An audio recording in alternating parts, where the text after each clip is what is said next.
যুক্তরাজ্যের লন্ডনের white chapel metro স্টেশনের নামফলক বাংলা এবং ইংরেজি দুই ভাষাতেই লেখা আছে। সে নামফলক ঘিরে বিতর্ক দেখা দিয়েছে। সম্প্রতি এক ব্রিটিশ এমপি এই বাংলা লেখার বিরোধিতা করছেন। তিনি বলেছেন, সাইনেজ বা নামফলক কেবল ইংরেজিতেই হওয়া উচিত। হোয়াইট চ্যাপেলের নাম বাংলা ভাষায় লেখা থাকায় আপত্তি তোলা রুপার্ট হলেন রিফর্ম ইউকে রাজনৈতিক দলের এমপি। এই ব্রিটিশ এমপির পক্ষে দাঁড়িয়েছেন বিশ্বের শীর্ষ ধন কুবের ইলন মাস্ক। যুক্তরাজ্যের এমপি রুপার্ট লো স্টেশনের বাংলা নাম ফলকে সরাসরি বিরোধিতা করে বলেছেন, এটা লন্ডন, এখানে স্টেশনের নাম শুধুমাত্র ইংরেজিতেই লেখা উচিত, শুধু ইংরেজিতেই। রুপার্টের সেই সোশ্যাল মিডিয়া পোস্টে জবাব দিলেন ধন কুবের ইলন মাস্ক। অতি ডানপন্থী মনোভাবাপন্ন মাস্ক রুপার্টকে সমর্থন করে এক শব্দের জবাবে লেখেন, হ্যাঁ। ইলন মাস্ক যুক্তরাষ্ট্রের প্রেসিডেন্ট ডোনাল্ড ট্রাম্পের ঘনিষ্ঠ মিত্র হিসেবে পরিচিত। সম্প্রতি ব্রিটেনের ডানপন্থী রাজনৈতিক দল রিফর্ম ইউকের নীতিমালার বিষয়ে সক্রিয় ভূমিকা রাখছেন।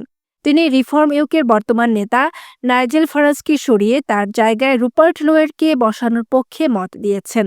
২০২২ সাল থেকে পূর্ব লন্ডনের বাংলাদেশি অধ্যুষিত এলাকার এই টিউব স্টেশনের নাম লেখা বাংলা ভাষায়।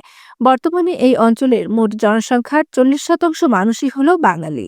এই অঞ্চলে আগে থেকে বহু দোকানের নাম রয়েছে বাংলা ভাষায়। এই আবহে দীর্ঘদিন ধরে দাবি ছিল হোয়াইট চ্যাপেল স্টেশনের নাম যাতে বাংলায় লেখা হয়। সেই দাবি মেনে বাংলা ভাষাকে সম্মান দেওয়ার জন্য সেখানকার স্টেশনের নামে বাংলা যোগ করার সিদ্ধান্ত নিয়েছিল লন্ডন প্রশাসন। রিফর্ম ইউকে অতি ডানপন্থী দলটি গঠন করা হয়েছিল ২০১৮ সালে। নাইজেল ফারাজ এই রাজনৈতিক দলটির প্রধান। ব্রিটিশ সংসদের নিম্নকক্ষ বা হাউস অব কমন্সের এই দলটির সদস্য সংখ্যা মাত্র ৫। এদিকে লন্ডনের অ্যাসেম্বলিতে রিফর্ম ইউকের সদস্য সংখ্যা মাত্র ১। রাজনৈতিকভাবে এই দলটি ততটাও প্রাসঙ্গিক না থাকলেও বিগত দিনে ইংল্যান্ডে অতি ডানপন্থীর একটি ঢেউ দেখা গিয়েছে। বিশেষ করে পাকিস্তানি ব্রিটিশদের বিরুদ্ধে নাবালিকা ধর্ষণের অভিযোগ ওঠার পর থেকে। এদিকে রুপার্টের পোস্টের পর সামাজিক মাধ্যমে ব্যাপক আলোচনা শুরু হয়। অনেক ব্যবহারকারী তার বক্তব্যকে সমর্থন করে বলেছেন, যুক্তরাজ্যে শুধু ইংরেজি ভাষাতেই সাইনবোর্ড থাকা উচিত।